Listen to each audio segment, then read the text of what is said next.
My name is Tara Teich, and I am the AI lead. My goal going in was to make the AI as hard as possible and then have to step it back. Because I'd rather have the AI be as smart as the best player playing the game. Then we'll slow it down a little and make it think less often, rather than going in saying, let's not make a great AI.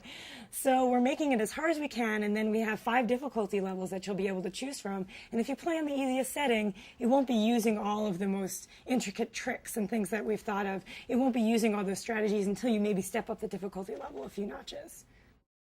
Oh yeah, surprises me all the time. It combines all the systems that I've used to find ways that I can't even anticipate. For example, I was playing against it and it decided to go after my citizens. And I thought that my citizens were safe. They were ensconced behind a wall. I had a big army right at the front of my base. There's no way they could possibly get by all this. But somehow, all of a sudden I look, my citizens are under attack, the flare is going off, and they had found some way. There was a little hole in the wall. They snuck around, they came around behind my base, and they took everybody out. And that for me was just awesome and phenomenal. That was actually one of the more interesting challenges in the game because we came in with a wealth of experience with previous RTS games, and we had this basic system where we'd say, here's a build list, these are the units we want.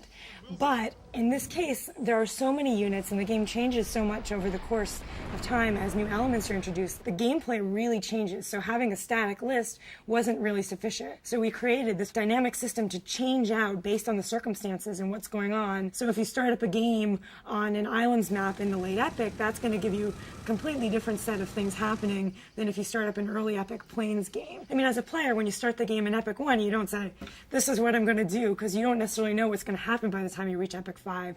So it's sort of the same thing for the AI, where once it reaches that epic, it's got to switch out and do something more appropriate to what's going on at that point.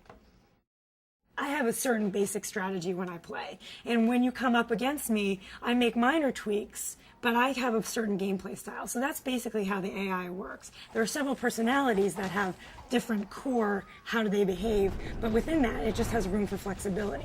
So before it decides, I'm going to go out and attack you, it does an evaluation, and it looks at the circumstances, and it's not going to, it's not statically always deciding, this is when I attack you, whatever. If you come in and rush me at the beginning, it's going to go, oh, okay, and it's going to have to handle that first before it goes and does the other things, whereas if you leave it alone and let it build up, it might come and rush you. Rated T for Teen.